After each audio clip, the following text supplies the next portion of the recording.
press the bell icon on the YouTube app and never miss another update. Hello everyone. In the previous session, we already discussed about biogeochemical cycles. Okay. In this chapter, we are going to learn 4 different types of biogeochemical cycles, and they are water cycle, nitrogen cycle, carbon cycle, and oxygen cycle. Okay na? So ನಾವು already previous session ಅಲ್ಲಿ water cycle na in detail ಆಗಿ ನೋಡ್ತಾ ಹೋಗಿದ್ವಿ. So now we are going to start the second one, nitrogen cycle. Okay, so what is nitrogen cycle? It is a type of biogeochemical cycle in which nitrogen passes from the atmosphere to the soil and then to the organisms and then eventually releases back into the atmosphere. Okay, so nitrogen cycle andrenu, it is a type of biogeochemical cycle. Okay, so it is one of the type of biogeochemical cycle. ಈ nitrogen cycle ನಲ್ಲಿ ಏನಾಗುತ್ತೆ, atmosphere ನಲ್ಲಿ present ಇರುವಂತಹ ಒಂದು nitrogen ಏನಾಗುತ್ತೆ ಸಾಯಿಲ್ಗೆ transfer ಆಗುತ್ತೆ, soil ಇಂದ ಆರ್ಗ್ಯಾನಿಸಮ್ಸ್ಗೆ transfer ಆಗುತ್ತೆ, ಮತ್ತೆ ಆರ್ಗ್ಯಾನಿಸಮ್ಸ್ ಇಂದ ಇನ್ ರಿಟರ್ನ್ ರಿಲೀಸ್ ಆಗಿಬಿಟ್ಟು ಅಟ್ಮಾಸ್ಫಿಯರ್ಗೆ ರಿಟರ್ನ್ ಹೋಗುತ್ತೆ. ಓಕೆ, ಈ ಒಂದು ಪ್ರೋಸೆಸ್ಗೆ ನಾವೇನು ಹೇಳ್ತೀವಿ, ನೈಟ್ರೋಜನ್ ಸೈಕಲ್ ಅಂತ ಹೇಳ್ತೀವಿ. ಮತ್ತೆ ಈ ಪ್ರೋಸೆಸ್ ಏನಾಗುತ್ತೆ ಒಂದು ಸೈಕ್ಲಿಕ್ ಮ್ಯಾನರ್ ಅಲ್ಲಿ ಪ್ರೊಸೀಡ್ ಆಗೋದ್ರಿಂದ ನಾವು ಇದನ್ನ ನೈಟ್ರೋಜನ್ ಸೈಕಲ್ ಅಂತ ಹೇಳ್ತೀವಿ. Okay, so what is nitrogen cycle? It is a type of biogeochemical cycle in which nitrogen passes from the atmosphere to the soil and then to the organism and then releases back to the atmosphere. Okay, so this cycle is known as nitrogen cycle. Nitrogen is a part of many essential molecules of the life form that exist on the earth. Okay, many essential molecules ಅಂದ್ರೆ ಯಾವ್ಯಾವ ಆಗಿರ್ಬೋದು, like proteins ಆಗಿರ್ಬೋದು, fats ಆಗಿರ್ಬೋದು, nucleic acids ಆಗಿರ್ಬೋದು, ಈ ಎಲ್ಲ essential ಮಾಲಿಕ್ಯೂಲ್ಸ್ನಲ್ಲೂ ಕೂಡ ನಾವು ನೈಟ್ರೋಜನ್ ಒಂದು ಮೇನ್ ಪಾರ್ಟ್ ಆಗಿರುತ್ತೆ. ಓಕೆ, ತುಂಬ ಇಂಪಾರ್ಟೆಂಟ್ ಆಗಿರುತ್ತೆ. Next point, 78% of our atmosphere consist of nitrogen gas. ನಮ್ಮ ಅಟ್ಮಾಸ್ಫಿಯರ್ನಲ್ಲಿ ನೋಡ್ತಾ ಹೋದರೆ 78% ಅಷ್ಟು ನೈಟ್ರೋಜನ್ ಗ್ಯಾಸ್ ಪ್ರೆಸೆಂಟ್ ಇರುತ್ತೆ. Okay, so the next step is stages. Okay, ಈಗ ಒಂದು ನೈಟ್ರೋಜನ್ ಸೈಕಲ್ ಅಂದ್ರೆ ಏನು ಅಂತ ಗೊತ್ತಾಯ್ತು. ಈ ಕಂಪ್ಲೀಟ್ ನೈಟ್ರೋಜನ್ ಸೈಕಲ್ ನಲ್ಲಿ ಡಿಫ್ರೆಂಟ್ ಸ್ಟೇಜಸ್ ಬರ್ತಾ ಹೋಗುತ್ತೆ. ಸೊ ಅವು ಯಾವಂದ್ರೆ nitrogen fixation, nitrification, assimilation, ammonification and denitrification. Okay, so these are the different stages of nitrogen cycle. So nitrogen ಸೈಕಲ್ನ ಸ್ಟೇಜಸ್ ಥ್ರೂ ಡೀಟೇಲ್ ಆಗಿ ನೋಡ್ತಾ ಹೋಗೋಣ.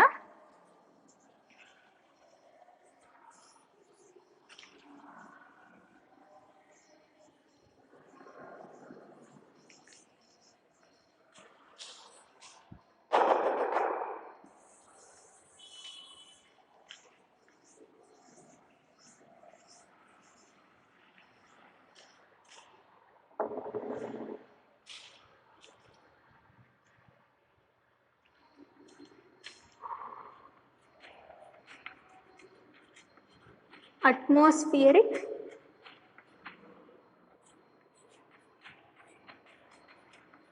nitrogen.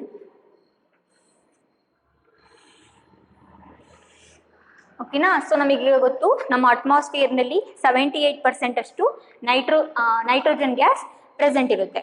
ಓಕೆ, ಸೊ ಅಟ್ಮಾಸ್ಫಿಯರ್ನಲ್ಲಿ ಪ್ರೆಸೆಂಟ್ ಇರುವಂತಹ ಈ ನೈಟ್ರೋಜನ್ ಗ್ಯಾಸ್ನ ಅನಿಮಲ್ಸ್ ಆಗಿರ್ಬೋದು, ಪ್ಲಾಂಟ್ಸ್ ಆಗಿರ್ಬೋದು, ಅಥವಾ ಹ್ಯೂಮನ್ ಬೀಯಿಂಗ್ಸ್ ಆಗಿರ್ಬೋದು ಡೈರೆಕ್ಟ್ ಆಗಿ ಯೂಸ್ ಮಾಡ್ಕೊಳ್ಳಿಕ್ಕೆ ಆಗಲ್ಲ. ಹಾಗಾಗಿ ಫಸ್ಟ್ ಅಟ್ಮಾಸ್ಫಿಯರ್ನಲ್ಲಿ ಪ್ರೆಸೆಂಟ್ ಇರುವಂತಹ ಒಂದು ನೈಟ್ರೋಜನ್ ಗ್ಯಾಸ್ನ ಯೂಸ್ಫುಲ್ ನೈಟ್ರೋಜನಸ್ ಕಾಂಪೌಂಡ್ಸ್ ಆಗಿ ಕನ್ವರ್ಟ್ ಮಾಡಬೇಕು. ಓಕೆನಾ, ಸೊ ಯೂಸ್ಫುಲ್ ನೈಟ್ರೋಜನಸ್ ಕಾಂಪೌಂಡ್ಸ್ ಅಂದರೆ ಯಾವುವು? ಅಮೋನಿಯಾ.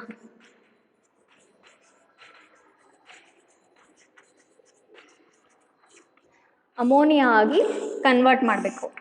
ಈ ಒಂದು ಕನ್ವರ್ಷನ್ ಪ್ರೋಸೆಸ್ನ ನಾವೇನು ಹೇಳ್ತೀವಿ, ನೈಟ್ರೋಜನ್ ಫಿಕ್ಸೇಷನ್ ಅಂತ ಹೇಳ್ತೀವಿ.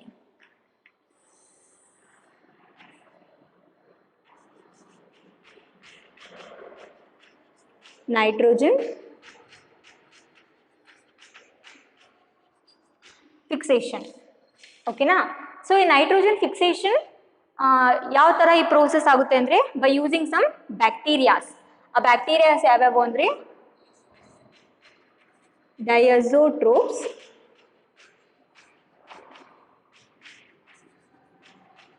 ರೈಸೋಬಿಯಂ ಅನ್ನೋ ಬ್ಯಾಕ್ಟೀರಿಯಾಸ್ ಥ್ರೂ ಏನಾಗುತ್ತೆ ನೈಟ್ರೋಜನ್ ಫಿಕ್ಸೇಷನ್ ಅನ್ನೋ ಪ್ರೋಸೆಸ್ ಆಗುತ್ತೆ. ನೈಟ್ರೋಜನ್ ಫಿಕ್ಸೇಷನ್ ಅಂದ್ರೆ ಏನು? ಅಟ್ಮಾಸ್ಫಿಯರ್ ನಲ್ಲಿ ಪ್ರೆಸೆಂಟ್ ಇರುವಂತಹ ನೈಟ್ರೋಜನ್ ಗ್ಯಾಸ್ ಏನಾಗುತ್ತೆ, ಯೂಸ್ಫುಲ್ ನೈಟ್ರೋಜನಸ್ ಕಾಂಪೌಂಡ್ ಆಗಿ ಕನ್ವರ್ಟ್ ಆಗುತ್ತೆ. ಯೂಶಲಿ ಈ ಪ್ರೋಸೆಸ್ ಏನಾಗುತ್ತೆ, ಸಾಯಿಲ್ ನಲ್ಲಿ ಆಗ್ತಾ ಇರುತ್ತೆ. ಓಕೆ, ನಮಗೆ ಗೊತ್ತು ಇವಾಗ ಅಟ್ಮಾಸ್ಫಿಯರ್ ನಲ್ಲಿ ನೈಟ್ರೋಜನ್ ಗ್ಯಾಸ್ ಪ್ರೆಸೆಂಟ್ ಇದೆ ಅಂತ. ಅಟ್ಮಾಸ್ಫಿಯರ್ ಅಲ್ಲಿ ಪ್ರೆಸೆಂಟ್ ಇರುವಂತಹ ಒಂದು ನೈಟ್ರೋಜನ್ ಗ್ಯಾಸ್ ಸಾಯಿಲ್ ನಲ್ಲಿ ಹೇಗೆ ಬರ್ಲಿಕ್ಕೆ ಸಾಧ್ಯ ಅಂತ ನೋಡ್ತಾ ಹೋಗೋದಾದ್ರೆ ಥ್ರೂ ಪ್ರೆಸಿಪಿಟೇಷನ್ ಪ್ರೋಸೆಸ್. ಓಕೆನಾ, ಪ್ರೆಸಿಪಿಟೇಷನ್ ಪ್ರೋಸೆಸ್ ಥ್ರೂ ಏನಾಗುತ್ತೆ, ಅಟ್ಮಾಸ್ಫಿಯರ್ ನಲ್ಲಿ ಪ್ರೆಸೆಂಟ್ ಇರುವಂತಹ ನೈಟ್ರೋಜನ್ ಗ್ಯಾಸ್ ಸಾಯಿಲ್ ನಲ್ಲಿ ಡೆಪಾಸಿಟ್ ಆಗ್ತಾ ಹೋಗುತ್ತೆ. ಸೊ ಪ್ರೆಸಿಪಿಟೇಷನ್ ಪ್ರೋಸೆಸ್ ನಾವು ಎಲ್ಲಿ ನೋಡಿದ್ವಿ, ವಾಟರ್ ಸೈಕಲ್ ನಲ್ಲಿ ನೋಡಿದ್ವಿ. ಪ್ರೆಸಿಪಿಟೇಷನ್ ಪ್ರೋಸೆಸ್ ಅಂದ್ರೆ ಏನು, ಅಟ್ಮಾಸ್ಫಿಯರ್ ನಲ್ಲಿ ಪ್ರೆಸೆಂಟ್ ಇರುವಂತಹ ವಾಟರ್ ಡ್ರಾಪ್ಲೆಟ್ಸ್ ಎಲ್ಲ ಏನಾಗುತ್ತೆ ಗ್ರೌಂಡ್ ಗೆ ರಿಟರ್ನ್ ಬರ್ತಾ ಹೋಗುತ್ತೆ in the form of rainfall or snow. ಈ ಒಂದು ಪ್ರೋಸೆಸ್ಗೆ ನಾವು ಪ್ರೆಸಿಪಿಟೇಷನ್ ಪ್ರೋಸೆಸ್ ಅಂತ ಹೇಳ್ತೀವಿ. ಪ್ರೆಸಿಪಿಟೇಷನ್ ಪ್ರೋಸೆಸ್ ಆಗುವಾಗ ಏನಾಗುತ್ತೆ, ಅಟ್ಮಾಸ್ಫಿಯರ್ ನಲ್ಲಿ ಪ್ರೆಸೆಂಟ್ ಇರುವಂತಹ ಒಂದು ನೈಟ್ರೋಜನ್ ಗ್ಯಾಸ್ ಎಲ್ಲ ಬಂದ್ಬಿಟ್ಟು ಸಾಯಿಲ್ ನಲ್ಲಿ ಡೆಪಾಸಿಟ್ ಆಗ್ತಾ ಹೋಗುತ್ತೆ. ಓಕೆ, ಸೊ ಈ ಸಾಯಿಲ್ ನಲ್ಲಿ ಈ ಎಲ್ಲ ಬ್ಯಾಕ್ಟೀರಿಯಾಸ್ ಪ್ರೆಸೆಂಟ್ ಇರುತ್ತೆ. ಡಯಾಜೋಟ್ರೋಪ್ಸ್ ಅನ್ನೋದು ಇದೊಂದು ಸಿಂಬಯೋಟಿಕ್ ಬ್ಯಾಕ್ಟೀರಿಯಾ, ಮತ್ತೆ ರೈಸೋಬಿಯಂ ಅನ್ನೋದು ಕೂಡ one of the bacteria. It is present in the root nodules of legumes. Okay, ಇದು ಸಿಂಬಯೋಟಿಕ್ ಬ್ಯಾಕ್ಟೀರಿಯಾ. ಇದು ಎಲ್ಲಿ ಪ್ರೆಸೆಂಟ್ ಇರುತ್ತೆ, ರೂಟ್ ನಾಡ್ಯೂಲ್ಸ್. ಓಕೆ, ಸೊ ಈ ಎಲ್ಲ ಬ್ಯಾಕ್ಟೀರಿಯಾಸ್ ಅಲ್ಲಿ ಪ್ರೆಸೆಂಟ್ ಇರುತ್ತೆ, ಸಾಯಿಲ್ ನಲ್ಲಿ ಪ್ರೆಸೆಂಟ್ ಇರುತ್ತೆ. ಅಟ್ಮಾಸ್ಫಿಯರ್ ನಲ್ಲಿ ಪ್ರೆಸೆಂಟ್ ಇರುವಂತಹ ನೈಟ್ರೋಜನ್ ಗ್ಯಾಸ್ ಎಲ್ಲ ಪ್ರೆಸಿಪಿಟೇಷನ್ ಪ್ರೋಸೆಸ್ ಥ್ರೂ ಸಾಯಿಲ್ ನಲ್ಲಿ ಡೆಪಾಸಿಟ್ ಆಗಿರುತ್ತೆ. ಸೊ ಇಲ್ಲಿ ಸಾಯಿಲ್ ನಲ್ಲಿ ಏನಾಗುತ್ತೆ, ಈ ಬ್ಯಾಕ್ಟೀರಿಯಾಸ್ ಈ ಅಟ್ಮಾಸ್ಫಿಯರಿಕ್ ನೈಟ್ರೋಜನ್ ಅನ್ನ ಅಮೋನಿಯಾ ಆಗಿ ಕನ್ವರ್ಟ್ ಮಾಡ್ತಾ ಹೋಗುತ್ತೆ. ಈ ಒಂದು ಪ್ರೋಸೆಸ್ಗೆ ನಾವೇನ್ ಹೇಳ್ತೀವಿ, ನೈಟ್ರೋಜನ್ ಫಿಕ್ಸೇಷನ್ ಅಂತ ಹೇಳ್ತೀವಿ. ಓಕೆ, ಅರ್ಥ ಆಯ್ತಾ? This is nitrogen fixation. ಇವಾಗ ನೈಟ್ರೋಜನ್ ಫಿಕ್ಸೇಷನ್ ಆಗಿ ಅಮೋನಿಯಾ ಏನೋ ಫಾರ್ಮ್ ಆಯ್ತು. ಅಮೋನಿಯಾನು ಕೂಡ ಏನಾಗಿರುತ್ತೆ, ಟಾಕ್ಸಿಕ್ ನೇಚರ್ ಇರುತ್ತೆ. ಏನಕ್ಕೆ, ಪ್ಲಾಂಟ್ಸ್ಗೆ, ಅನಿಮಲ್ಸ್ಗೆ ಮತ್ತೆ ಹ್ಯೂಮನ್ ಬೀಂಗ್ಸ್ಗೆ ನೋಡ್ತಾ ಹೋದ್ರೆ ಅಮೋನಿಯಾನು ಕೂಡ ಟಾಕ್ಸಿಕ್ ಆಗಿರುತ್ತೆ. ಹಾಗಾಗಿ ಈ ಅಮೋನಿಯಾನ ನಾವೇನ್ ಮಾಡಬೇಕು, ನೈಟ್ರೇಟ್ಸ್ ಆಗಿ ಕನ್ವರ್ಟ್ ಮಾಡಬೇಕು.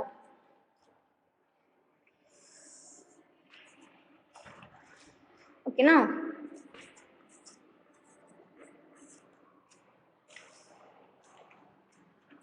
ಸೊ ಈ ನೈಟ್ರೇಟ್ಸ್ ಏನಾಗುತ್ತೆ, ನೈಟ್ರೇಟ್ಸ್ ಆಗಿ ಕನ್ವರ್ಟ್ ಆಗುತ್ತೆ. NO2 ಮೈನಸ್ ಅಂದರೆ ನೈಟ್ರೈಟ್ಸ್.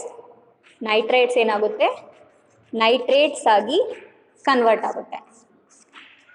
ಅಮೋನಿಯಾಯಿಂದ ನೈಟ್ರೇಟ್ಸ್ ಆಗಿ ಕನ್ವರ್ಟ್ ಮಾಡುವಂಥ ಒಂದು ಪ್ರೋಸೆಸ್ಗೆ ನಾವೇನು ಹೇಳ್ತೀವಿ, ನೈಟ್ರಿಫಿಕೇಶನ್ ಅಂತ ಹೇಳ್ತೀವಿ.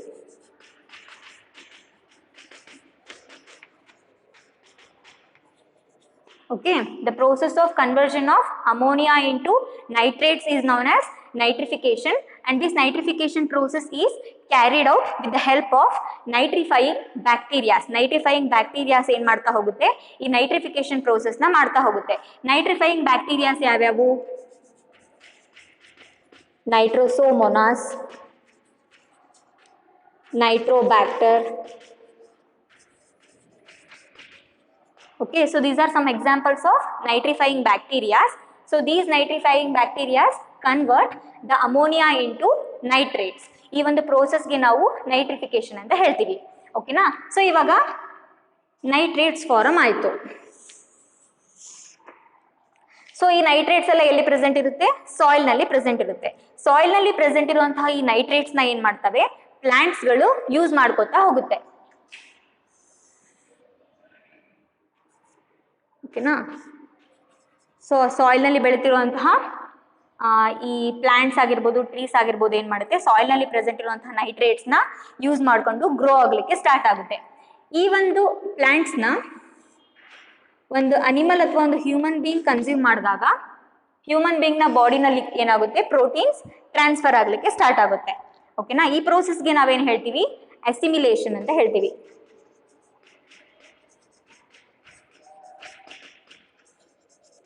ಅಸಿಮಿಲೇಷನ್ ಪ್ರೋಸೆಸ್ ಅಂದ್ರೆ ಏನು, ಸಾಯಿಲ್ ನಲ್ಲಿ ಪ್ರೆಸೆಂಟ್ ಇರುವಂತಹ ಒಂದು ನೈಟ್ರೇಟ್ಸ್ ನ ಆ ಸಾಯಿಲ್ ನಲ್ಲಿ ಬೆಳೀತಿರುವಂತಹ ಒಂದು ಪ್ಲಾಂಟ್ಸ್ ಏನ್ ಮಾಡುತ್ತೆ, ಯೂಸ್ ಮಾಡಿಕೊಂಡು ಗ್ರೋ ಆಗ್ಲಿಕ್ಕೆ ಸ್ಟಾರ್ಟ್ ಆಗುತ್ತೆ. ಆ ಒಂದು ಪ್ಲಾಂಟ್ಸ್ ನ ಅನಿಮಲ್ಸ್ ಅಥವಾ ಒಂದು ಯಾವುದೋ ಹ್ಯೂಮನ್ ಬೀಯಿಂಗ್ ಕನ್ಸ್ಯೂಮ್ ಮಾಡಿದಾಗ ನಮ್ಮ ಬಾಡಿನಲ್ಲಿ ಕೂಡ ಪ್ರೋಟೀನ್ಸ್ ಡೆವಲಪ್ ಆಗ್ಲಿಕ್ಕೆ ಸ್ಟಾರ್ಟ್ ಆಗುತ್ತೆ. ಓಕೆ, ಸೊ ಈ ಪ್ರೋಸೆಸ್ಗೆ ನಾವೇನ್ ಹೇಳ್ತೀವಿ, ಅಸಿಮಿಲೇಷನ್ ಅಂತ ಹೇಳ್ತೀವಿ.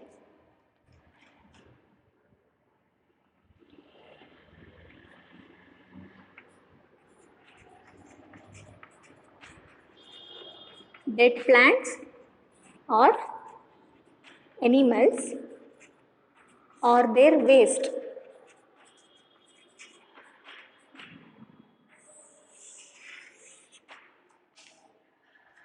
ಓಕೆ, ಸೊ ಇವಾಗ ಈ ಪ್ಲಾಂಟ್ಸ್ ನೈಟ್ರೇಟ್ಸ್ನ ಕನ್ಸ್ಯೂಮ್ ಮಾಡ್ಕೊಳ್ಳುತ್ತೆ.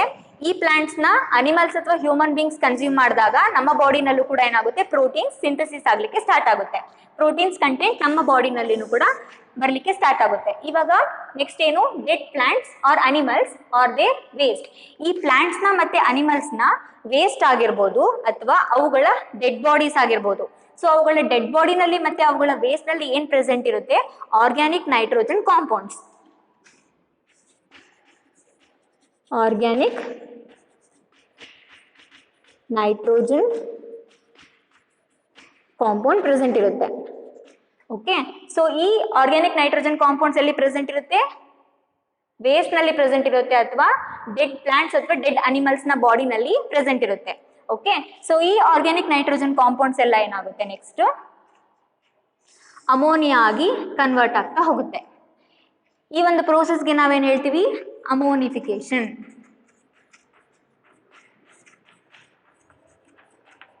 ಅಮೋನಿಫಿಕೇಶನ್ ಅಂದ್ರೆ ಏನು, ಅನಿಮಲ್ಸ್ ಅಥವಾ ಪ್ಲಾಂಟ್ಸ್ನ ವೇಸ್ಟ್ನಲ್ಲಿ ಆಗಿರ್ಬೋದು ಅಥವಾ ಅನಿಮಲ್ಸ್ ಅಥವಾ ಪ್ಲಾಂಟ್ಸ್ನ ಡೆಡ್ ಬಾಡಿನಲ್ಲಿ ಏನಾಗಿರುತ್ತೆ, ಆರ್ಗ್ಯಾನಿಕ್ ನೈಟ್ರೋಜನ್ ಕಾಂಪೌಂಡ್ ಪ್ರೆಸೆಂಟ್ ಇರುತ್ತೆ. ಈ ಆರ್ಗ್ಯಾನಿಕ್ ನೈಟ್ರೋಜನ್ ಕಾಂಪೌಂಡ್ ಏನಾಗುತ್ತೆ, ಅಮೋನಿಯಾ ಆಗಿ ಕನ್ವರ್ಟ್ ಆಗುತ್ತೆ. ಈ ಪ್ರೋಸೆಸ್ಗೆ ನಾವು ಅಮೋನಿಫಿಕೇಶನ್ ಅಂತ ಹೇಳ್ತೀವಿ. ಓಕೆ, ಸೊ ಈ ಅಮೋನಿಫಿಕೇಶನ್ ಪ್ರೋಸೆಸ್ನ ಕ್ಯಾರಿ ಮಾಡೋದು ಯಾವುದು, ಫಂಗಿ, ಬ್ಯಾಕ್ಟೀರಿಯಾ. ಓಕೆ, ಸೊ ಈ ಎಲ್ಲ ಬ್ಯಾಕ್ಟೀರಿಯಾಸ್, ಫಂಗೀಸ್ ಎಲ್ಲ ಎಲ್ಲಿ ಪ್ರೆಸೆಂಟ್ ಇರುತ್ತೆ, ಸಾಯಿಲ್ನಲ್ಲಿ ಪ್ರೆಸೆಂಟ್ ಇರುತ್ತೆ. ಇವುಗಳೆಲ್ಲ ಏನು ಮಾಡುತ್ತೆ, ಡೆಡ್ ಬಾಡಿ ಅಥವಾ ವೇಸ್ಟ್ನಲ್ಲಿ ಪ್ರೆಸೆಂಟ್ ಇರುವಂತಹ ಆರ್ಗ್ಯಾನಿಕ್ ನೈಟ್ರೋಜನ್ ಕಾಂಪೌಂಡ್ನ ಅಮೋನಿಯಾ ಆಗಿ ಕನ್ವರ್ಟ್ ಮಾಡ್ತಾ ಹೋಗುತ್ತೆ. ಈ ಒಂದು ಪ್ರೋಸೆಸ್ಗೆ ನಾವು ಅಮೋನಿಫಿಕೇಶನ್ ಅಂತ ಹೇಳ್ತೀವಿ. ಓಕೆ, ಸೊ ಈಗ ನೆಕ್ಸ್ಟ್ ನೋಡ್ತಾ ಬಂದರೆ ನಾವು ಅಟ್ಮಾಸ್ಫಿಯರ್ನಲ್ಲಿ ಪ್ರೆಸೆಂಟ್ ಇರುವಂತಹ ಒಂದು ನೈಟ್ರೋಜನ್ ಗ್ಯಾಸ್ನ ಹಾಗೆ ಯೂಸ್ ಮಾಡ್ಕೊಳ್ಳಿಕ್ಕೆ ಆಗಲ್ಲ ಅಂತ ಹೇಳಿಬಿಟ್ಟು ನೈಟ್ರಿಫಿಕೇಶನ್ ಮತ್ತು ನೈಟ್ರೋಜನ್ ಫಿಕ್ಸೇಷನ್ ಅನ್ನೋ ಬಯೋಲಾಜಿಕಲ್ ಪ್ರೋಸೆಸ್ ಥ್ರೂ ಅಟ್ಮಾಸ್ಫಿಯರ್ನಲ್ಲಿ ಪ್ರೆಸೆಂಟ್ ಇರುವಂತಹ ನೈಟ್ರೋಜನ್ ಗ್ಯಾಸ್ನ ಏನು ಮಾಡ್ತೀವಿ ನಾವು, ಅಮೋನಿಯಾ ಆಗಿ ಕನ್ವರ್ಟ್ ಮಾಡ್ತೀವಿ, ನೈಟ್ರೇಟ್ ಆಗಿ ಕನ್ವರ್ಟ್ ಮಾಡ್ತೀವಿ. ಓಕೆ, ಸೊ ಈ ಬಯೋಲಾಜಿಕಲ್ ವೇ ಬಿಟ್ಟು ಇನ್ನೂ ಒಂದು ವೇ ಪ್ರೆಸೆಂಟ್ ಇದೆ. ಅದು ಯಾವುದು ಅಂದರೆ physical phenomena.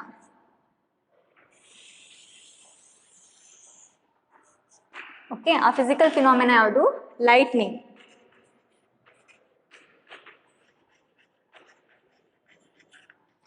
Okay, so lightning ಅನ್ನೋದು ಒಂದು ನ್ಯಾಚುರಲ್ ಫಿನಾಮಿನಾ. ಈ ನ್ಯಾಚುರಲ್ ಫಿನಾಮಿನಾ ಇಂದನೂ ಕೂಡ ನಾವು ಅಟ್ಮಾಸ್ಫಿಯರ್ನಲ್ಲಿ ಪ್ರೆಸೆಂಟ್ ಇರುವಂತಹ ಒಂದು ನೈಟ್ರೋಜನ್ ಗ್ಯಾಸ್ನ ಯೂಸ್ಫುಲ್ ಅಮೋನಿಯಾ ಅಥವಾ ನೈಟ್ರೇಟ್ ಆಗಿ ಕನ್ವರ್ಟ್ ಮಾಡ್ಬೋದು. ಇಲ್ಲಿ ಯಾವುದೇ ತರಹ ನೈಟ್ರೋಜನ್ ಫಿಕ್ಸೇಷನ್ ಆಗಿಲ್ಲ, ನೈಟ್ರಿಫಿಕೇಶನ್ ಆಗಿಲ್ಲ, ಯಾವುದೇ ಥರ ಬ್ಯಾಕ್ಟೀರಿಯಾಸ್ ಕೂಡ ಯಾವುದೇ ಥರ ಹೆಲ್ಪ್ ಮಾಡಿಲ್ಲ. ಆದ್ರೂ ಕೂಡ ನ್ಯಾಚುರಲ್ ಫಿನಾಮಿನಾ ಇಂದನೇ ನಾವೇನು ಮಾಡ್ತೀವಿ, ಅಟ್ಮಾಸ್ಫಿಯರ್ನಲ್ಲಿ ಪ್ರೆಸೆಂಟ್ ಇರುವಂತಹ ಒಂದು ನೈಟ್ರೋಜನ್ ಗ್ಯಾಸ್ನ ಅಮೋನಿಯಾ ಆಗಿ ಕನ್ವರ್ಟ್ ಮಾಡ್ತೀವಿ ಮತ್ತು ನೈಟ್ರೇಟ್ ಆಗಿ ಕನ್ವರ್ಟ್ ಮಾಡ್ತಾ ಹೋಗ್ತೀವಿ. ಸೊ ಇದು ಹೇಗಾಗುತ್ತೆ ಅಂದರೆ, ಲೈಟ್ನಿಂಗ್ ಅನ್ನೋದು ಒಂದು ನ್ಯಾಚುರಲ್ ಪ್ರೋಸೆಸ್. ಸೊ ಈಗ ಈ ಒಂದು ಪ್ರೋಸೆಸ್ ಆಗ್ತಾ ಇದೆ, ಲೈಟ್ನಿಂಗ್ ಆಗ್ತಾ ಇದೆ ಅಂದರೆ ನಮ್ಮ ಅಟ್ಮಾಸ್ಫಿಯರ್ನಲ್ಲಿ ಸರ್ಟೇನ್ ಎನರ್ಜಿ ರಿಲೀಸ್ ಆಗ್ತಾ ಹೋಗುತ್ತೆ, ಜೊತೆಗೆ ಪ್ರೆಷರ್ ಕೂಡ ಕ್ರಿಯೇಟ್ ಆಗಿರುತ್ತೆ. ಆ ಒಂದು ಕಂಡೀಷನ್ನಲ್ಲಿ ಏನಾಗುತ್ತೆ, ಅಟ್ಮಾಸ್ಫಿಯರ್ನಲ್ಲಿ ಪ್ರೆಸೆಂಟ್ ಇರುವಂತಹ ನೈಟ್ರೋಜನ್ ಗ್ಯಾಸ್ ಬ್ರೇಕ್ ಆಗಿಬಿಟ್ಟು ಅಮೋನಿಯಾ ಆಗಿ ಕನ್ವರ್ಟ್ ಆಗುತ್ತೆ ಅಥವಾ ನೈಟ್ರೇಟ್ಸ್ ಆಗಿ ಕನ್ವರ್ಟ್ ಆಗುತ್ತೆ. Okay, so this is the natural phenomena. ಈಗ ನೈಟ್ರೇಟ್ಸ್ ಆಗಿರ್ಬೋದು, ನೈಟ್ರೈಟ್ಸ್ ಆಗಿರ್ಬೋದು ಎಲ್ಲಿ ಪ್ರೆಸೆಂಟ್ ಇರುತ್ತೆ, ಸಾಯಿಲ್ನಲ್ಲಿ ಪ್ರೆಸೆಂಟ್ ಇರುತ್ತೆ. ಓಕೆ, ಸೊ ಲಾಸ್ಟ್ ಪ್ರೋಸೆಸ್ ಯಾವುದು, ಒಂದು ಲಾಸ್ಟ್ ಸ್ಟೇಜ್ ಅಂದರೆ that is ಡಿನೈಟ್ರಿಫಿಕೇಶನ್.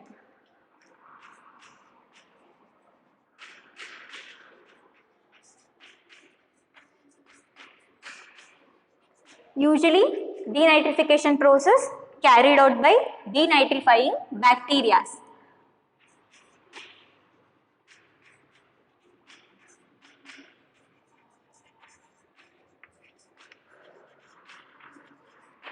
Okay, so denitrification ಅಂದ್ರೆ ಏನು ಅಂತ ನೋಡ್ತಾ ಹೋಗೋದಾದ್ರೆ, ಸೊ ಯೂಶಲಿ ಈ ಡಿನೈಟ್ರಿಫೈಯಿಂಗ್ ಬ್ಯಾಕ್ಟೀರಿಯಾಸ್ ಎಲ್ಲ ಎಲ್ಲಿ ಪ್ರೆಸೆಂಟ್ ಇರುತ್ತೆ, ಸಾಯಿಲ್ನಲ್ಲಿ ಪ್ರೆಸೆಂಟ್ ಇರುತ್ತೆ. ಓಕೆನಾ, ಅದೇ ಸಾಯಿಲಲ್ಲಿ ಈ ನೈಟ್ರೇಟ್ಸ್ ಎಲ್ಲ ಪ್ರೆಸೆಂಟ್ ಇರುತ್ತೆ. ಯೂಶಲಿ ಈ ಡಿನೈಟ್ರಿಫೈಯಿಂಗ್ ಬ್ಯಾಕ್ಟೀರಿಯಾ ಏನಾಗಿರುತ್ತೆ, ಅನೆರೋಬಿಕ್ ಆಗಿರುತ್ತೆ. ಮೀನ್ಸ್ ಅವುಗಳು ಪ್ರೆಸೆಂಟ್ ಇರುವಂತಹ ಜಾಗದಲ್ಲಿ ಆಕ್ಸಿಜನ್ ಕರೆಕ್ಟಾಗಿ ಸಪ್ಲೈ ಆಗ್ತಾ ಇರಲ್ಲ. ಯೂಶಲಿ ಯಾವುದೇ ಲಿವಿಂಗ್ ಆರ್ಗ್ಯಾನಿಸಮ್ ಆಗಲಿ ರೆಸ್ಪಿರೇಷನ್ ಪ್ರೋಸೆಸ್ಗೆ ಆಕ್ಸಿಜನ್ ತುಂಬ ಇಂಪಾರ್ಟೆಂಟ್ ಆಗ್ತಾ ಹೋಗುತ್ತೆ. ಬಟ್ ಈ ಡಿನೈಟ್ರಿಫೈಯಿಂಗ್ ಬ್ಯಾಕ್ಟೀರಿಯಾಸ್ಗೆ ರೆಸ್ಪಿರೇಷನ್ಗೆ ಎಷ್ಟು ಆಕ್ಸಿಜನ್ ರಿಕ್ವೈರ್ಮೆಂಟ್ ಇರುತ್ತೆ ಅಷ್ಟು ಸಿಗ್ತಾ ಇರಲ್ಲ. ಹಾಗಾಗಿ ಈ ಡಿನೈಟ್ರಿಫೈಯಿಂಗ್ ಬ್ಯಾಕ್ಟೀರಿಯಾಸ್ ಏನು ಮಾಡುತ್ತೆ, ಸಾಯಿಲ್ನಲ್ಲಿ ಪ್ರೆಸೆಂಟ್ ಇರುವಂತಹ ನೈಟ್ರೇಟ್ನ ಬ್ರೇಕ್ ಮಾಡಿಬಿಟ್ಟು ಅದರಿಂದ ಬರುವಂತಹ ಆಕ್ಸಿಜನ್ ಅನ್ನ ರೆಸ್ಪಿರೇಷನ್ ಪ್ರೋಸೆಸ್ಗೆ ಯೂಸ್ ಮಾಡ್ಕೊಳ್ತಾ ಹೋಗುತ್ತೆ. ರಿಮೈನಿಂಗ್ ನೈಟ್ರೋಜನ್ ಅನ್ನ ಏನ್ ಮಾಡುತ್ತೆ, ಅಟ್ಮಾಸ್ಫಿಯರ್ಗೆ ರಿಲೀಸ್ ಮಾಡುತ್ತೆ. ಓಕೆನಾ? ಸೊ ಈ ಒಂದು ಪ್ರೋಸೆಸ್ಗೆ ನಾವೇನ್ ಹೇಳ್ತೀವಿ, ಡಿನೈಟ್ರಿಫಿಕೇಶನ್ ಅಂತ ಹೇಳ್ತೀವಿ. This completes your nitrogen cycle.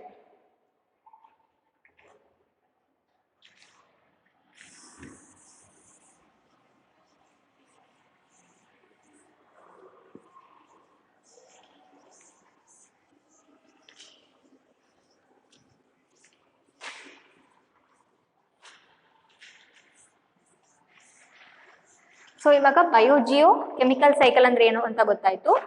ಈ ಒಂದು ಚಾಪ್ಟರ್ ನಲ್ಲಿ ನಾವು 4 different types of biogeochemical cycle ನ ಸ್ಟಡಿ ಮಾಡ್ತಾ ಇದ್ದೀವಿ. ಒಂದು ವಾಟರ್ ಸೈಕಲ್, ಒಂದು ನೈಟ್ರೋಜನ್ ಸೈಕಲ್, ಕಾರ್ಬನ್ ಸೈಕಲ್ ಮತ್ತೆ ಆಕ್ಸಿಜನ್ ಸೈಕಲ್. ಇವಾಗ ವಾಟರ್ ಸೈಕಲ್ ನ ಸ್ಟಡಿ ಮಾಡಿದ್ವಿ, ಜೊತೆಗೆ ನೈಟ್ರೋಜನ್ ಸೈಕಲ್ ನ ಕೂಡ ಕಂಪ್ಲೀಟ್ ಮಾಡಿದ್ವಿ. Next one is carbon cycle.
Okay, so what is carbon cycle?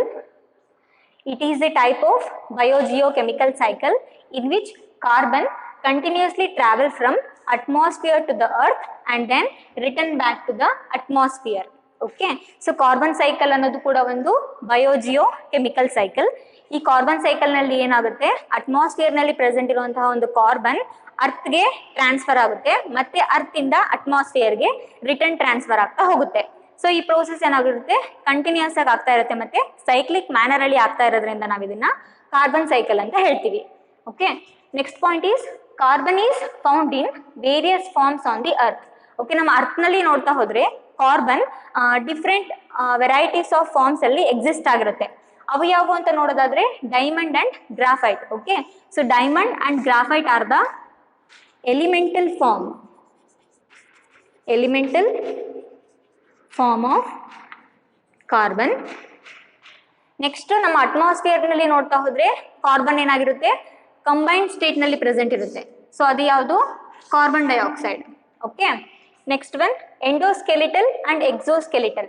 ನಾವು ಡಿಫ್ರೆಂಟ್ ವೆರೈಟೀಸ್ ಆಫ್ ಅನಿಮಲ್ಸ್ ನಲ್ಲಿ ನೋಡ್ತಾ ಹೋದ್ರೆ ಅವುಗಳ ಎಕ್ಸೋಸ್ಕೆಲಿಟನ್ ಮತ್ತೆ ಎಂಡೋಸ್ಕೆಲಿಟನ್ ಏನಾಗಿರುತ್ತೆ, ಕಾರ್ಬೋನೇಟ್ ಸಾಲ್ಟ್ ಇಂದ ಫಾರ್ಮ್ ಆಗಿರುತ್ತೆ. Okay, last point is all the life form that exist on earth depends on carbon containing molecule. Carbon containing molecule ನ ಮೇಲೆ ಲೈಫ್ ಎಕ್ಸಿಸ್ಟ್, ಅರ್ತ್ ಮೇಲೆ ಏನು ಲೈಫ್ ಎಕ್ಸಿಸ್ಟ್ ಆಗಿರೋದಿಲ್ಲ, ಡಿಪೆಂಡ್ ಆಗಿರುತ್ತೆ. ಸೊ ಕಾರ್ಬನ್ ಕಂಟೈನಿಂಗ್ ಮಾಲಿಕ್ಯೂಲ್ಸ್ ಅಂದ್ರೆ ಯಾವ್ಯಾವು, proteins ಆಗಿರ್ಬೋದು, carbohydrates ಆಗಿರ್ಬೋದು, ಫ್ಯಾಟ್ಸ್ ಆಗಿರ್ಬೋದು, ನ್ಯೂಕ್ಲಿಕ್ ಆಸಿಡ್ಸ್ ಆಗಿರ್ಬೋದು. ಸೊ ಈ ಎಲ್ಲ ಕಾರ್ಬನ್ ಕಂಟೈನಿಂಗ್ ಮಾಲಿಕ್ಯೂಲ್ಗಳ ಮೇಲೆ ಲೈಫ್ ಫಾರ್ಮ್ ಏನಾಗಿರುತ್ತೆ, ಡಿಪೆಂಡ್ ಆಗಿರುತ್ತೆ. ಹಾಗಾಗಿ ಕಾರ್ಬನ್ ಈಸ್ ವೆರಿ ಎಸೆನ್ಷಿಯಲ್. ಇವಾಗ ಕಾರ್ಬನ್ ಸೈಕಲ್ ಅಂದ್ರೆ ಏನು ಅಂತ ಇನ್ ಡೀಟೇಲ್ ಆಗಿ ನೋಡ್ತಾ ಹೋಗೋಣ.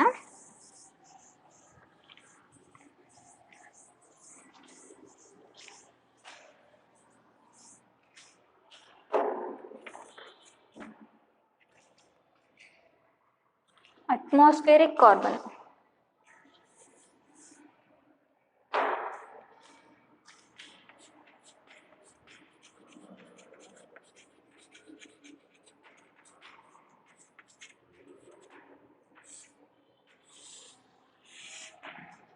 ಇವಾಗ ನಮ್ಮ ಅಟ್ಮಾಸ್ಫಿಯರ್ ನಲ್ಲಿ ಕಾರ್ಬನ್ ಡೈಆಕ್ಸೈಡ್ ಪ್ರೆಸೆಂಟ್ ಇದೆ ಅಂತ ಗೊತ್ತು.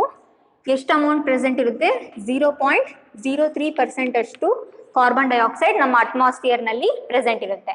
ಓಕೆ, ಸೊ ಅಟ್ಮಾಸ್ಫಿಯರ್ ನಲ್ಲಿ ಪ್ರೆಸೆಂಟ್ ಇರುವಂತಹ ಕಾರ್ಬನ್ ಡೈಆಕ್ಸೈಡ್ ನ ಗ್ರೀನ್ ಪ್ಲಾಂಟ್ಸ್ ಗಳು ಯೂಸ್ ಮಾಡ್ಕೊಂಡ್ಬಿಟ್ಟು ಅವುಗಳ ಓನ್ ಫುಡ್ ನ ಪ್ರಿಪೇರ್ ಮಾಡ್ತಾ ಹೋಗುತ್ತೆ. ಸೊ ಈ ಕಾರ್ಬನ್ ಡೈಆಕ್ಸೈಡ್ ನ ಫಸ್ಟ್ ಯೂಸ್ ಮಾಡ್ಕೊಳ್ಳೋದು ಯಾವು, ಗ್ರೀನ್ ಪ್ಲಾಂಟ್ಸ್.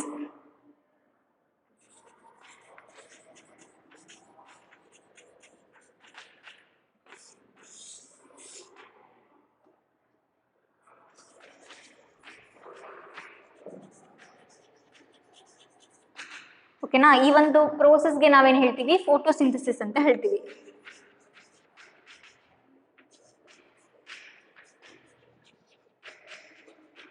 ಫೋಟೋಸಿಂಥಸಿಸ್ ಅಂದ್ರೇನು, ಗ್ರೀನ್ ಪ್ಲಾಂಟ್ಸ್ಗಳು in the presence of sunlight and chlorophyll they uses the carbon dioxide which is present in the atmosphere and then water to prepare their own food. ಏನು, carbohydrates ಗಳನ್ನ prepare ಮಾಡ್ತಾ ಹೋಗುತ್ತೆ. ಈ ಒಂದು ಪ್ರೋಸೆಸ್ಗೆ ನಾವೇನು ಹೇಳ್ತೀವಿ, ಫೋಟೋಸಿಂಥಸಿಸ್ ಅಂತ ಹೇಳ್ತೀವಿ. ಓಕೆನಾ, ಸೊ ಈಗ ಈ ಗ್ರೀನ್ ಪ್ಲಾಂಟ್ಸ್ಗಳನ್ನ ಅನಿಮಲ್ಸ್ಗಳು ಕನ್ಸ್ಯೂಮ್ ಮಾಡಿದಾಗ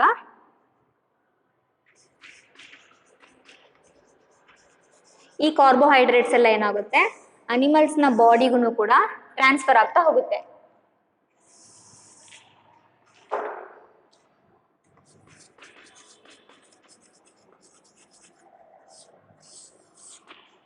ಗ್ರೀನ್ ಪ್ಲಾಂಟ್ಸ್ ಪ್ರಿಪೇರ್ ಮಾಡಿರುವಂತಹ ಕಾರ್ಬೋಹೈಡ್ರೇಟ್ಸ್ನ ಅನಿಮಲ್ಸ್, ಹ್ಯೂಮನ್ ಬೀಯಿಂಗ್ಸ್ ಕನ್ಸ್ಯೂಮ್ ಮಾಡ್ತಾ ಹೋದಾಗ ಈ ಕಾರ್ಬೋಹೈಡ್ರೇಟ್ಸ್ ಎಲ್ಲ ಏನಾಗುತ್ತೆ, ಅನಿಮಲ್ಸ್ನ ಬಾಡಿಗೂ ಟ್ರಾನ್ಸ್ಫರ್ ಆಗ್ತಾ ಹೋಗುತ್ತೆ. ಓಕೆನಾ, ಸೊ ಇವಾಗ ಈ ಗ್ರೀನ್ ಪ್ಲಾಂಟ್ಸ್ ಆಗಿರ್ಲಿ ಅಥವಾ ಅನಿಮಲ್ಸ್ ಆಗಿರ್ಲಿ ರೆಸ್ಪಿರೇಷನ್ ಪ್ರೋಸೆಸ್ ಅಲ್ಲಿ ಏನ್ ಮಾಡ್ತಾ ಹೋಗುತ್ತೆ, ಕಾರ್ಬನ್ ಡೈಆಕ್ಸೈಡ್ ನ ಅಟ್ಮಾಸ್ಫಿಯರ್ಗೆ ರಿಲೀಸ್ ಮಾಡ್ತಾ ಹೋಗುತ್ತೆ.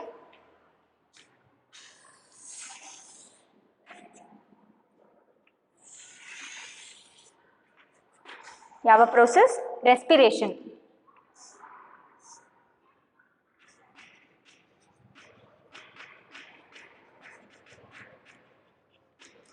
ಯೂಶಲಿ ಹ್ಯೂಮನ್ ಬೀಯಿಂಗ್ಸ್ ಆಗಿರ್ಬೋದು, ಅನಿಮಲ್ಸ್ ಆಗಿರ್ಬೋದು, ರೆಸ್ಪಿರೇಷನ್ ಮಾಡುವಾಗ ಏನ್ ಮಾಡ್ತೀವಿ, ಅಟ್ಮಾಸ್ಫಿಯರ್ ನಲ್ಲಿ ಪ್ರೆಸೆಂಟ್ ಇರುವಂತಹ ಆಕ್ಸಿಜನ್ ಗ್ಯಾಸ್ ನ ಇನ್ಹೇಲ್ ಮಾಡ್ತೀವಿ, ಕಾರ್ಬನ್ ಡೈಆಕ್ಸೈಡ್ ಗ್ಯಾಸ್ ನ ಎಕ್ಸೇಲ್ ಮಾಡ್ತೀವಿ. ಓಕೆನಾ, ಸೊ ಈ ಒಂದು ರೆಸ್ಪಿರೇಷನ್ ಪ್ರೋಸೆಸ್ ಥ್ರೂ ಏನಾಗುತ್ತೆ, ಪ್ಲಾಂಟ್ಸ್ ಇಂದ ಮತ್ತೆ ಅನಿಮಲ್ಸ್ ಇಂದ ಕಾರ್ಬನ್ ಡೈಆಕ್ಸೈಡ್ ಅಟ್ಮಾಸ್ಫಿಯರ್ಗೆ ರಿಲೀಸ್ ಆಗ್ತಾ ಹೋಗುತ್ತೆ. ಓಕೆ, ಇಫ್ ಇನ್ ಕೇಸ್ ಈ ಗ್ರೀನ್ ಪ್ಲಾಂಟ್ಸ್ ಗಳಾಗಿರ್ಬೋದು ಅಥವಾ ಅನಿಮಲ್ಸ್ ಗಳ ಡೆತ್ ಕಾಸ್ ಆಯ್ತಪ್ಪ, ಓಕೆ, ಸೊ ಅವುಗಳ ಡೆಡ್ ಬಾಡಿ ಏನು ಡಿಕೆ ಆಗ್ಲಿಕ್ಕೆ ಸ್ಟಾರ್ಟ್ ಆಗುತ್ತೆ, ಡಿಕಂಪೋಸ್ ಆಗ್ಲಿಕ್ಕೆ ಸ್ಟಾರ್ಟ್ ಆಗುತ್ತೆ. ಸೊ ಆ ಡಿಕಾಂಪೋಸಿಷನ್ ಪ್ರೋಸೆಸ್ ನಲ್ಲಿನೂ ಕೂಡ ಅವುಗಳ ಬಾಡಿನಲ್ಲಿ ಪ್ರೆಸೆಂಟ್ ಇರುವಂತಹ ಕಾರ್ಬನ್ ಡೈಆಕ್ಸೈಡ್ ಏನಾಗುತ್ತೆ, ಅಟ್ಮಾಸ್ಫಿಯರ್ಗೆ ರಿಲೀಸ್ ಆಗ್ತಾ ಹೋಗುತ್ತೆ.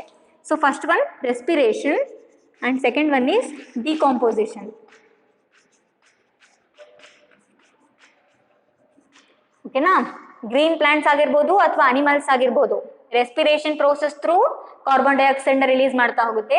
ಡಿಕಾಂಪೋಸಿಷನ್ ನ ಪ್ರೋಸೆಸ್ ಥ್ರೂನು ಕೂಡ ಕಾರ್ಬನ್ ಡೈಆಕ್ಸೈಡ್ ಅಟ್ಮಾಸ್ಫಿಯರ್ಗೆ ರಿಲೀಸ್ ಮಾಡ್ತಾ ಹೋಗುತ್ತೆ. Okay, so if in case ಈ ಗ್ರೀನ್ ಪ್ಲಾಂಟ್ಸ್ ಮತ್ತೆ ಅನಿಮಲ್ಸ್ ನ ಡೆಡ್ ಬಾಡಿ ಡಿಕೆ ಆಗಿ ಡಿಕಾಂಪೋಸ್ ಆಗದೇನೆ ಅರ್ತ್ ಕ್ರಸ್ಟ್ ನಲ್ಲಿ ಹಾಗೆ ಉಳ್ಕೋತಾ ಹೋಯ್ತು ಅಂದ್ರೆ ಏನಾಗುತ್ತೆ, ಫಾಸಿಲ್ ಫ್ಯೂಯಲ್ಸ್ ನ ಫಾರ್ಮ್ ಮಾಡ್ತಾ ಹೋಗುತ್ತೆ. ಓಕೆ, ಸೊ ಈ ಡೆಡ್ ಬಾಡಿ ಏನಾಗಿರುತ್ತೆ, ಡಿಕೆ ಆಗ್ಲಿಲ್ಲ, ಡಿಕಾಂಪೋಸ್ ಆಗ್ಲಿಲ್ಲ ಅಂದ್ರೆ ಏನಾಗುತ್ತೆ, ಅವು ಫಾಸಿಲ್ ಫ್ಯೂಯಲ್ಸ್ ನ ಫಾರ್ಮ್ ಮಾಡುತ್ತೆ. ಫಾಸಿಲ್ ಫ್ಯೂಯಲ್ಸ್, ಫಾಸಿಲ್ ಫ್ಯೂಯಲ್ಸ್ ಅಂದ್ರೆ ಯಾವ್ಯಾವು, ಕೋಲ್ ಆಗಿರ್ಬೋದು, ಪೆಟ್ರೋಲಿಯಂ ಆಗಿರ್ಬೋದು, those are examples of fossil fuels. ಈ ಫಾಸಿಲ್ ಫ್ಯೂಯಲ್ಸ್ ನ ಕೂಡ ನಾವು ಹೈ ಟೆಂಪರೇಚರ್ ನಲ್ಲಿ ಬರ್ನ್ ಮಾಡುವಾಗ ಅಟ್ಮಾಸ್ಫಿಯರ್ಗೆ ಕಾರ್ಬನ್ ಡೈಆಕ್ಸೈಡ್ ರಿಲೀಸ್ ಆಗ್ತಾ ಹೋಗುತ್ತೆ.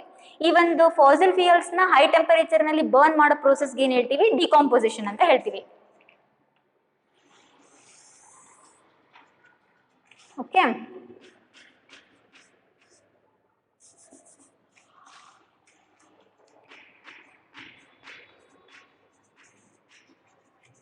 ಡಿಕಾಂಪೋಸಿಷನ್, ಈ ಡಿಕಾಂಪೋಸಿಷನ್ ಪ್ರೋಸೆಸ್ ನಲ್ಲಿನೂ ಕೂಡ ಏನಾಗುತ್ತೆ, ಅಟ್ಮಾಸ್ಫಿಯರ್ಗೆ ಕಾರ್ಬನ್ ಡೈಆಕ್ಸೈಡ್ ರಿಲೀಸ್ ಆಗ್ತಾ ಹೋಗುತ್ತೆ.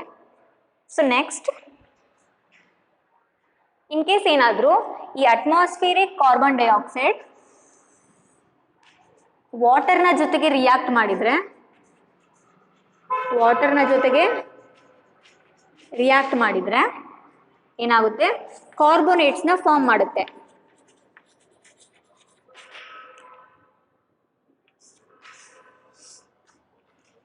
ಅಟ್ಮಾಸ್ಫಿಯರ್ ನಲ್ಲಿ ಪ್ರೆಸೆಂಟ್ ಇರುವಂತಹ ಒಂದು ಕಾರ್ಬನ್ ಡೈಆಕ್ಸೈಡ್ ವಾಟರ್ ಜೊತೆಗೆ ರಿಯಾಕ್ಟ್ ಮಾಡಿ ಡಿಸಾಲ್ವ್ ಆದಾಗ ಏನಾಗುತ್ತೆ, ಕಾರ್ಬೋನೇಟ್ಸ್ ಫಾರ್ಮ್ ಆಗುತ್ತೆ.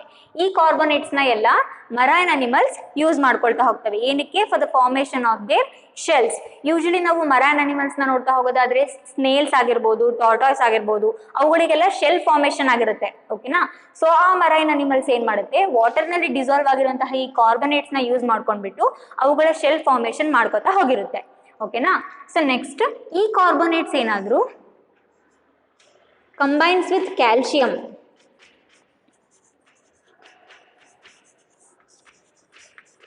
ಕ್ಯಾಲ್ಸಿಯಂನ ಜೊತೆ ಏನಾದರೂ ಕಂಬೈನ್ ಆಗ್ತಾ ಹೋಯ್ತು ಅಂದ್ರೆ ಲೈಮ್ ಸ್ಟೋನ್ ನ ಫಾರ್ಮ್ ಮಾಡುತ್ತೆ.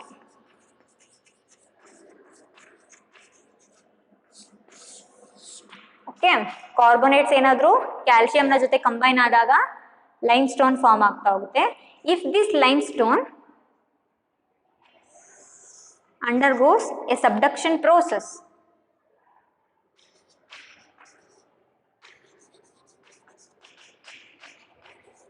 okay, if this limestone undergo a subduction process, then the limestone starts melting,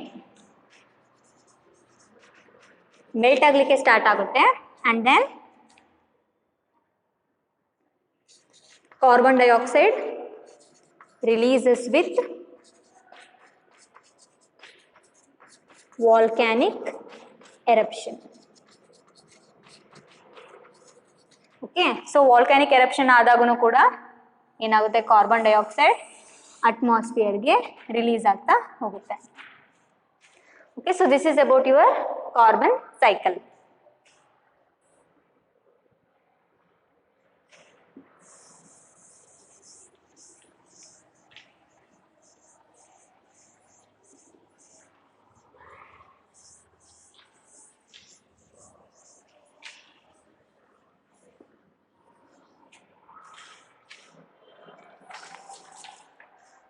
Next topic is greenhouse effect.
So this is the definition of greenhouse effect. For example,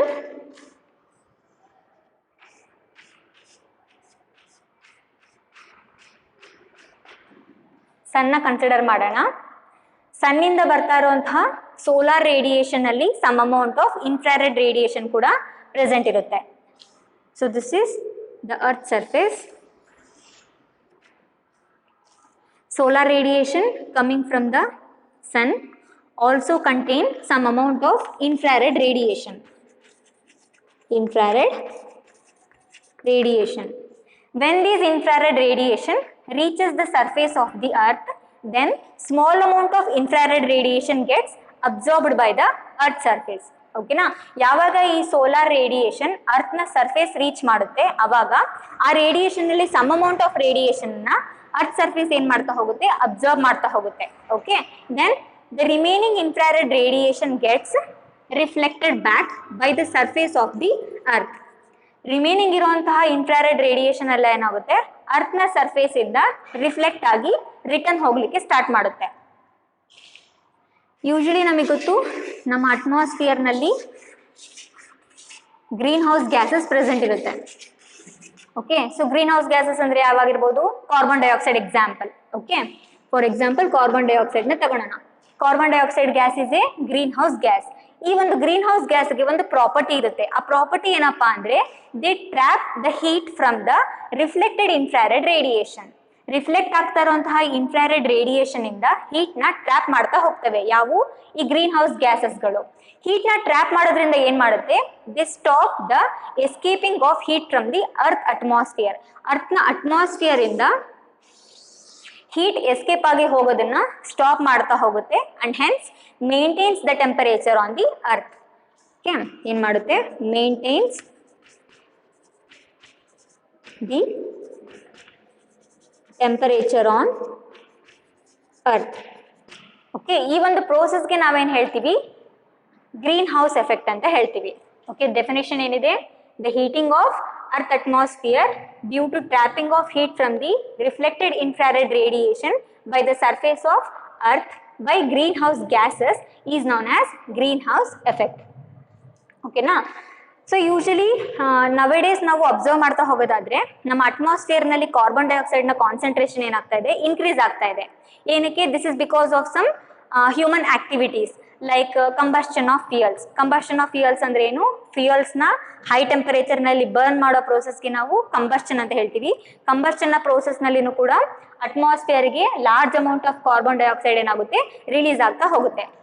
ಇದು ಬಿಟ್ಟರೆ next deforestation ಇಂದ ಆಗಿರ್ಬೋದು ಅಥವಾ over population ಇಂದ ಆಗಿರ್ಬೋದು, ಈ ಎಲ್ಲ reasons ಇಂದ ಏನಾಗ್ತಿದೆ, ನಮ್ಮ ಅಟ್ಮಾಸ್ಫಿಯರ್ ನಲ್ಲಿ ಕಾರ್ಬನ್ ಡೈಆಕ್ಸೈಡ್ ನ ಕಾನ್ಸಂಟ್ರೇಷನ್ ಇನ್ಕ್ರೀಸ್ ಆಗ್ತಾ ಇದೆ. ಓಕೆನಾ? ಕಾರ್ಬನ್ ಡೈಆಕ್ಸೈಡ್ ನ ಕಾನ್ಸಂಟ್ರೇಷನ್ ಏನಾಗ್ತಾ ಇದೆ, ಇನ್ಕ್ರೀಸ್ ಆಗ್ತಾ ಇದೆ. Okay, so excess concentration of carbon dioxide ಈಗ ನಮ್ಮ ಅಟ್ಮಾಸ್ಫಿಯರ್ ನಲ್ಲಿ ಪ್ರೆಸೆಂಟ್ ಇರುತ್ತೆ. ಈ excess concentration of carbon dioxide ಏನ್ ಮಾಡುತ್ತೆ, ಎಕ್ಸೆಸ್ ಹೀಟ್ ನ ಟ್ರ್ಯಾಪ್ ಮಾಡ್ತಾ ಹೋಗುತ್ತೆ. ಎಲ್ಲಿಂದ? From reflected infrared radiation. Reflect ಆಗಿ ಹೋಗ್ತಾ ಇರುವಂತಹ ಇನ್ಫ್ರಾರೆಡ್ ರೇಡಿಯೇಷನ್ ಇಂದ ಎಕ್ಸೆಸ್ ಹೀಟ್ ನ ಟ್ರ್ಯಾಪ್ ಮಾಡ್ಲಿಕ್ಕೆ ಸ್ಟಾರ್ಟ್ ಆಗುತ್ತೆ. ಯಾವಾಗ ಎಕ್ಸೆಸ್ ಹೀಟ್ ನ ಟ್ರ್ಯಾಪ್ ಮಾಡ್ತಾ ಹೋಗುತ್ತೆ, ಅರ್ತ್ ನ ಸರ್ಫೇಸ್ ಏನಾಗುತ್ತೆ, ಹೀಟ್ ಆಗ್ಲಿಕ್ಕೆ ಸ್ಟಾರ್ಟ್ ಆಗುತ್ತೆ. ಅರ್ತ್ ನ ಸರ್ಫೇಸ್ ಹೀಟ್ ಆಯ್ತು ಅಂದ್ರೆ ಅಟ್ಮಾಸ್ಫಿಯರ್ ನ ಟೆಂಪರೇಚರ್ ಏನಾಗುತ್ತೆ, ಇನ್ಕ್ರೀಸ್ ಆಗುತ್ತೆ. ಓಕೆ, ಸೊ ಈ ಟೆಂಪರೇಚರ್ ಇನ್ಕ್ರೀಸ್ ಆಗೋ ಒಂದು ಕಂಡೀಷನ್ಗೆ ನಾವೇನ್ ಹೇಳ್ತೀವಿ, ಗ್ಲೋಬಲ್ ವಾರ್ಮಿಂಗ್ ಅಂತ ಹೇಳ್ತೀವಿ.